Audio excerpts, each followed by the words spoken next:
अस्सलामुअलैकुम, welcome back to my YouTube channel. कैसे हैं आप सब लोग। मैंने आपको अपनी पिछली वीडियो में बताया था कि ट्राउज़र की कटिंग कैसे की जाती है हेल्दी से हेल्दी बंदे के लिए। अब मैं आपको अपनी इस जो नेक्स्ट वीडियो है इसमें बताऊंगी कि इस ट्राउज़र को स्टिच कैसे किया जाता है। ठीक है, कटिंग देखने के लिए मेरी पिछली वीडियो को लाजमी देखें। अब मैं आपको बताऊंगी कि सबसे पहले जो आसन की जो दो साइडें होती हैं, ठीक है, उसको हमने 4 फिंगर्स का गैप दे के स्टिच करना है। ठीक है, 4 फिंगर्स का गैप हम क्यों दे रहे हैं ये मैं आपको बताऊंगी एट एंड में। अभी देखिए हम स्टिच कर रहे हैं और हर सिलाई कोशिश कीजिए कि 2 टाइम्स लगाएं, डबल सिलाई, क्योंकि इससे ये होता है कि जब आप ट्राउज़र पहनते हैं तो आप बहुत कंफर्टेबल होते हैं, उसके फटने का अंदेशा नहीं होता। सिलाई क्यों उधरने का भी। अभी देखिए कि जो सिलाई है दूसरे आसन की भी मैं लगा रही हूँ। ठीक है, ये सिलाई जो है 4 उंगलियों का गैप दे के आपने छोड़ देनी है। ठीक है, दोनों तरफ सिलाई छोड़ देनी है, वो हमने एंड पे लगानी ताकि उससे जो शेप है ट्राउज़र की वो पैंट वाली आए। अब ये सीधी साइड ट्राउज़र की रखें और दूसरे जो पल्लू है उसके हमने भी सीधी साइड रखनी है। ठीक है, अब दो चीज़ें निकल, दो पांचे हमारे पास आ गई। ठीक है, अब हमने उसको एक के ऊपर एक रख के जो है वो सिलाई लगानी है। दोनों पांचों की जो सिलाई है वो डबल लगानी है। ठीक है,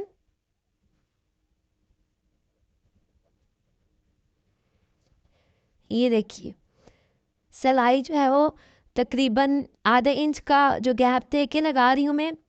ठीक है, और ये जो दूसरी तरफ है सिलाई, ठीक है, वो भी मैंने लगा ली है। अब आपने क्या करना है कि सिलाई दोनों साइडों पर डबल डबल लगानी है।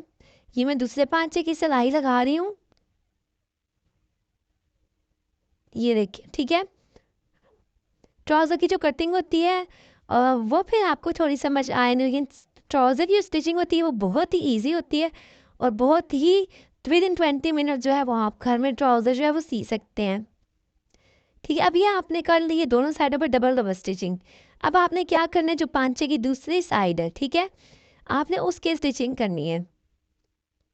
ठीक है, ये देखिए जो पांचे की दूसरी साइड है मैं उसकी स्टिचिंग जो है वो कर रही हूँ। ये भी आपने डबल लगानी है, इसी तरह दूसरे पांचे की सिलाई भी लगानी है। ठीक है, दोनों पांचों की सिलाई लगानी है आपने।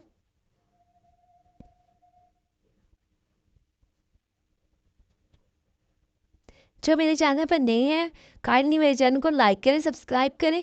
मैं भी न्यू हूँ यूट्यूब पे और अपनी वीडियोस बनाने में मैं भी बहुत सी गलतियाँ करती होंगी, लेकिन आप लोगों की अप्रिसिएशन से जो है वो मैं अपने चैनल को बहुत जल्द इंशाल्लाह ग्रो करूँगी।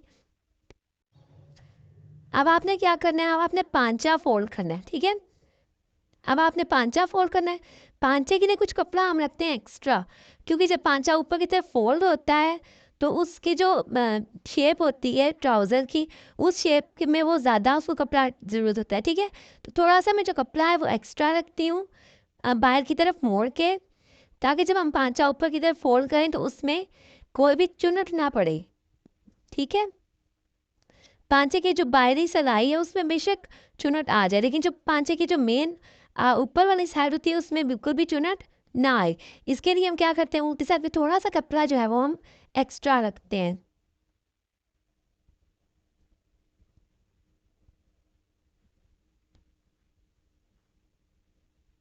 ये जो पांचे की जो सिलाई है वो हमारे पास हो गई है कंप्लीट।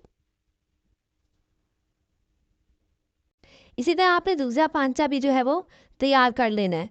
अब हमने क्या करना है, जो हमने आसन की जो जगह छोड़ी थी, जो हमने अटैच नहीं की थी, अब हम उस सिलाई को पांचा जुड़ने के बाद अटैच करेंगे। ये जो हमने छोड़ दी थी जगह, ठीक है, अब हम उसको पांचा अटैच होने के बाद जो है, ये इसलिए किया जाता है कि उसकी जो शेप है वो बहुत अच्छी आती है और जो आसन है वो फटने के चांसेस बिल्कुल नहीं होते। ठीक है, और सबसे बड़ी चीज़ है कि जो ट्राउज़र की जो शेप होती है पैंट ट्राउज़र की, वो आती ही इस स्टिचिंग से है, इस तरह की स्टिचिंग से है। ठीक है, अब आपके पास जितनी भी स्टिचिंग थी बाहर की पांचे की वो सारी हो गई कंप्लीट। और अब आपने क्या करना है कि नेफा लगाना है, लेकिन किस शेप का नेफा लगाना है आपने, बाजार में जैसे प्रोफेशनल तरीके से लोग पैंट ट्राउजर के ऊपर नेफा लगा होता है, उसके लिए आपको एक बुकरम की ज़रूरत पड़ेगी। ठीक है, और ये देखिए पिछली वाली जो साइड है वो ऊपर आ रही है, तो क्योंकि वो हमने ऊंची रखी थी, तिरछी काट दी थी। ठीक है, अभी हम लेंगे बुकरम और एक इलास्टिक। ठीक है, पांचे की जो उनसी विड्थ आई है टोटल वो 8 इंच की आई है, और उससे जो थोड़ी सी ऊपर हमने जो विड्थ ली थी वो हमारे पास 10 इंच की आई है, और जो घुटनों के ऊपर जो हमारे पास आई है वो 14 इंचेस की आई है। ठीक है, तो अब आपने क्या करना है कि आपने बेल्ट तैयार करना है। बेल्ट के लिए हमें चाहिए एक बुकरम। ठीक है, बुकरम की जो शाइनिंग वाली साइड होती है वो हमेशा नीचे रखा करें, उस पे आप पेन या पेंसिल इस्तेमाल मत किया करें। बुकरम पे हमने क्या करना है, 3 इंचेस का जो है वो निशान लगाना है, और जो लंबाई होगी वो 10 इंच, 11 इंच भी आप रख सकते हो, 10 इंच भी, मैं वैसे 10 इंच रखती हूँ। ठीक है, तो 3 इंचेस का निशान लगाना है और 10 इंच का 3/10 का निशान लगा के आपने जो पीस है वो अलग कर लेना है। ठीक है, अब ये पीस हम कैंची से काट लेंगे और इसको बिल्कुल अलग कर लेंगे।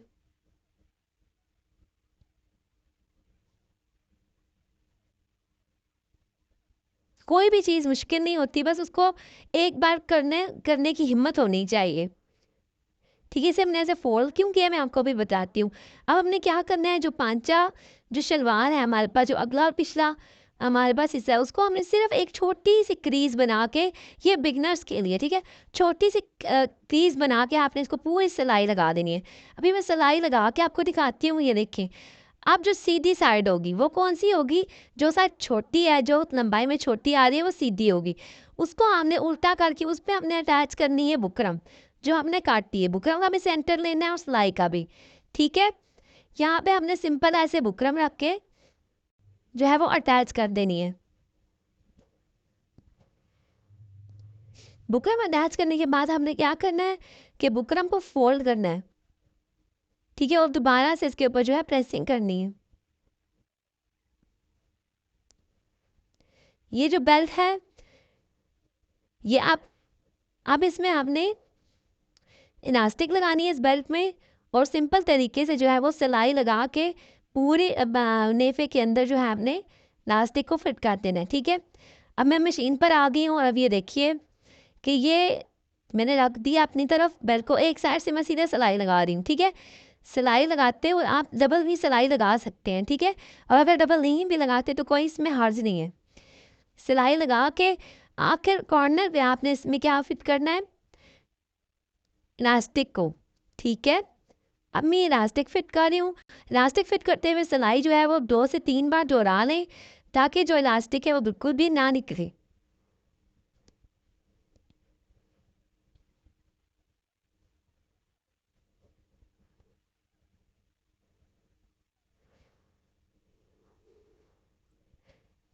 अब हमने सिंपली इलास्टिक को खींच खींच के लगाना है, और इलास्टिक के ऊपर जो है वो सिलाई बिल्कुल ना आए, उससे जो आपकी सारी मेहनत है वो ज़ाया हो जाएगी और आपको उधेड़ना पड़ जाएगा।